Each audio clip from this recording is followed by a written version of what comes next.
let's get to the latest now on this coronavirus outbreak. Secretary of State Mike Pompeo is now saying there is, quote, enormous evidence that the pandemic began in a Chinese lab.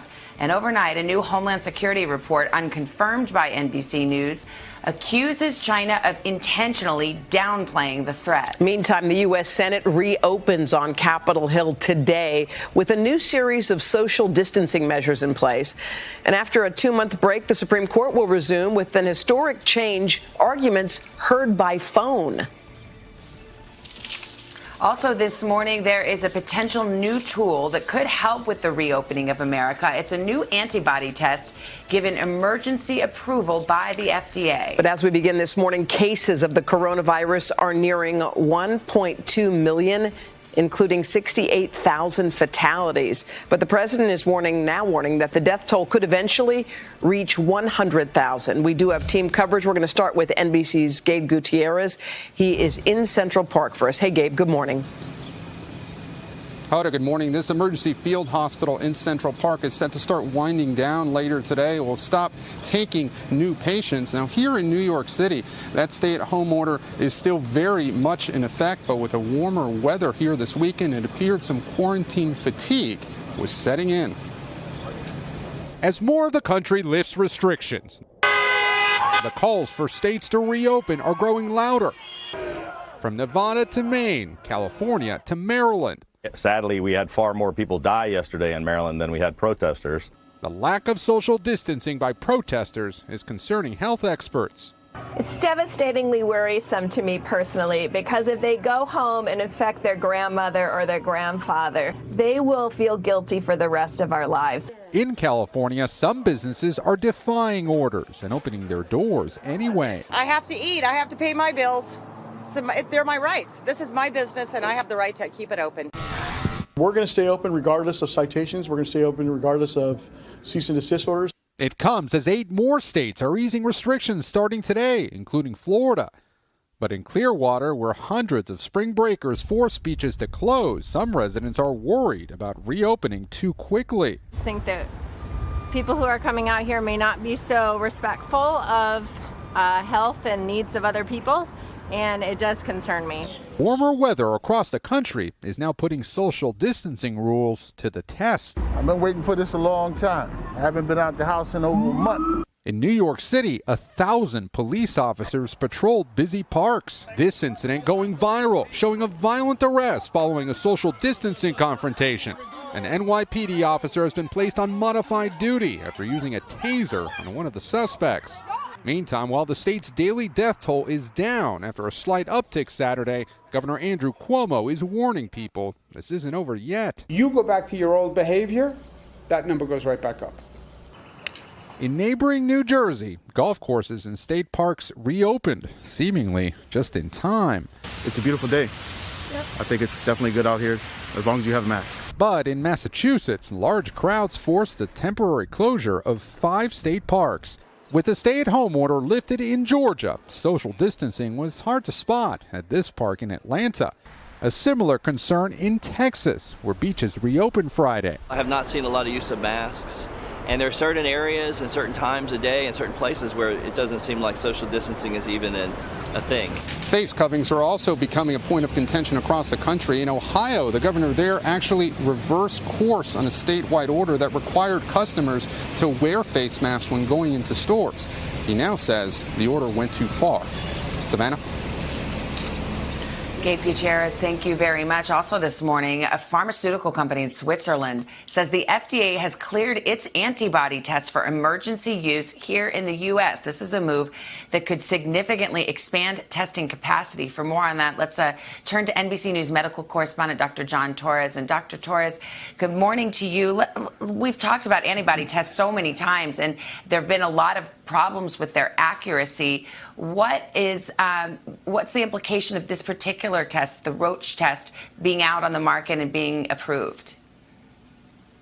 And good morning, Savannah. This one was approved under the emergency use authorization of the FDA. And the importance of this one is it's very accurate. It's up to 100% accurate. It can detect 99.8% of these. But with time, we'll know how accurate and how good it is, because the more patients we have, the more accuracy information we get. But it's going to be an important tool to try and find out how coronavirus is spreading through the country. It is a blood test, so it takes a little more longer to perform.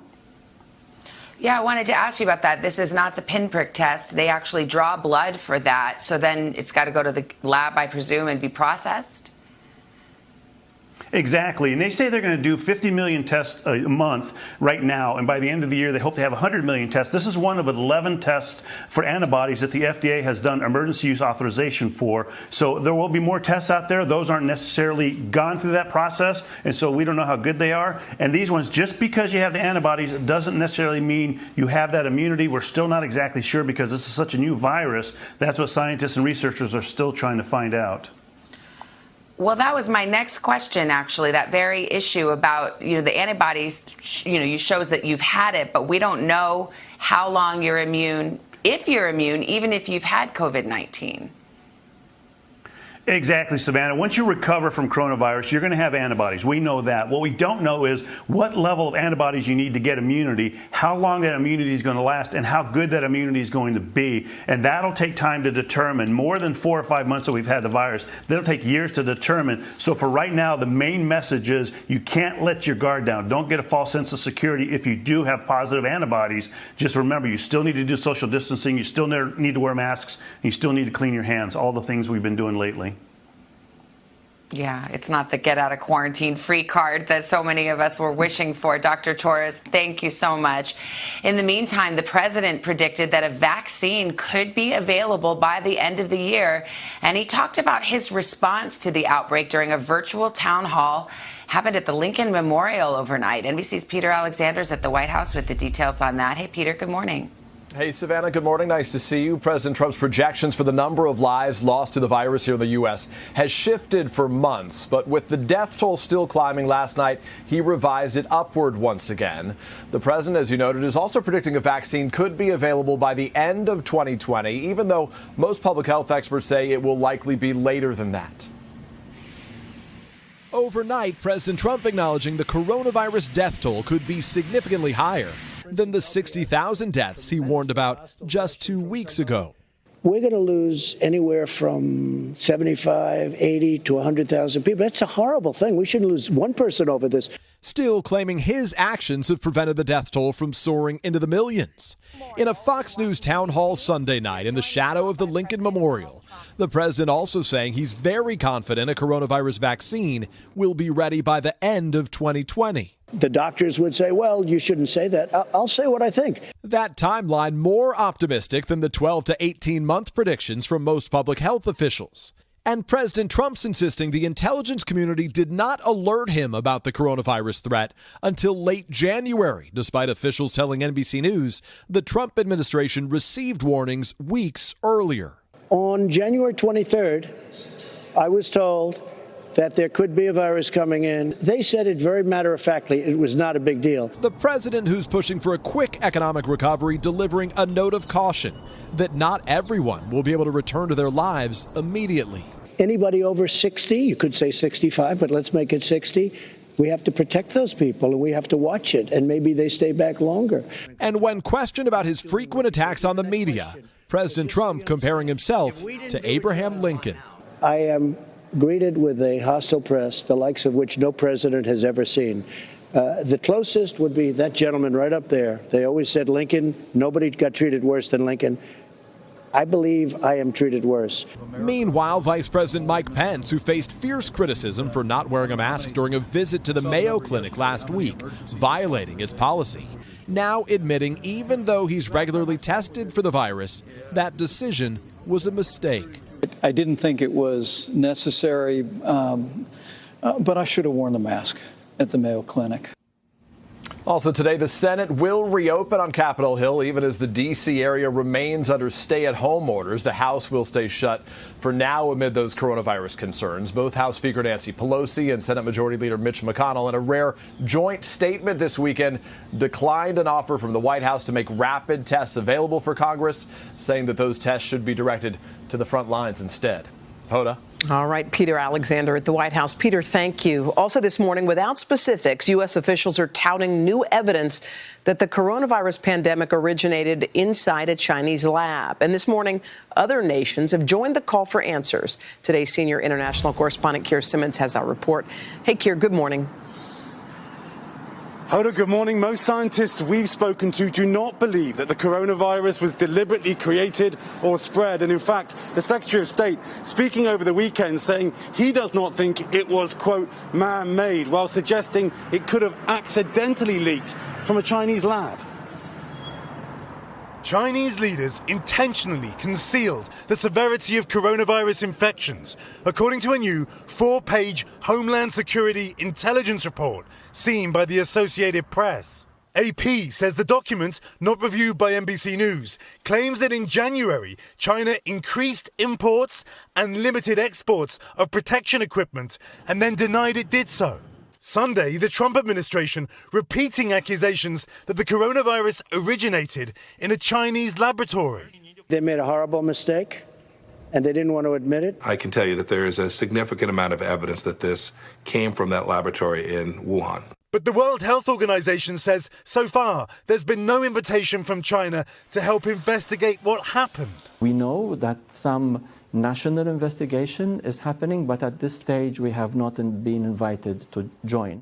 A journalist who visited a laboratory at the Wuhan Institute of Virology just last year. A huge building on 4 floors. Telling NBC News the site where they study infections like the coronavirus was expanding. The 3rd building was under construction. The Wuhan Institute of Virology denying any connection between the pandemic and its labs, a view recently repeated by a Chinese government official in an interview on Today.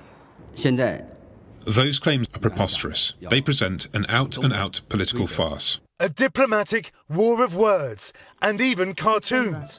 This bizarre animation tweeted by the Chinese embassy in Paris. We discovered a new virus. So what? It's dangerous. It's only a flu. Propaganda accusing America of ignoring China's warnings. That's what I love best about you Americans. Your consistency. But lawmakers from multiple countries now, Germany, Sweden, Australia, joining the calls for an international investigation, Savannah, into the origins of this coronavirus. One Chinese ambassador responding to that call in Australia by threatening to boycott Australian wine and food. Savannah. All right, Keir Simmons, thank you. Other stories we're following this morning. The latest on the allegation of sexual assault against Joe Biden, an allegation he has categorically denied. NBC's senior Washington correspondent Andrea Mitchell's got more on that. Andrea, good morning.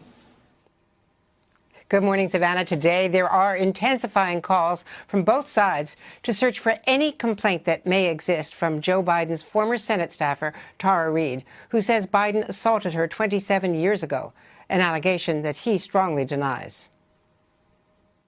This morning, new questions about the complaint former Senate aide Tara Reade says she filed against then-Senator Joe Biden 27 years ago. No record of it has been found. Reade, who alleges Biden pinned her against a wall and assaulted her in a Senate corridor back in 1993, had previously said she did not mention sexual assault in the complaint, saying instead it cited sexual harassment. But this weekend, Reade texting NBC News saying, quote, I filed a complaint, raised sexual harassment and retaliation, but I am not sure what explicit words on that intake form until we all see it again. In an interview with the Associated Press, she added, I know that I was too scared to write about the sexual assault. Biden saying neither he nor anyone on his former staff recall any such complaint. He has written to the Secretary of the Senate asking her to release any records relating to Reade. Over the weekend, Reade also canceling an appearance with Fox News Sunday's Chris Wallace. She told NBC News over concerns for her own security. Meanwhile, the apparent Democratic nominee is forcefully denying the accusation. I'm saying unequivocally, it never happened. Michigan Governor Gretchen Whitmer, one of Biden's possible choices for a running mate, strongly defended him on CNN. I don't believe that it's consistent with the Joe Biden that I know, and I do believe Joe, and I support Joe Biden. Whitmer, a sexual assault survivor herself, rejected the idea that there is a double standard among those who believed Christine Blasey Ford's allegations against Supreme Court Justice Brett Kavanaugh. Just because you're a survivor doesn't mean that every claim is equal. Now the New York Times editorial board is calling for the Democratic National Committee to launch an independent investigation into the matter, including examining Senate records Biden donated to the University of Delaware years ago, currently sealed until after he leaves public life. Biden insisting the university has no personnel files.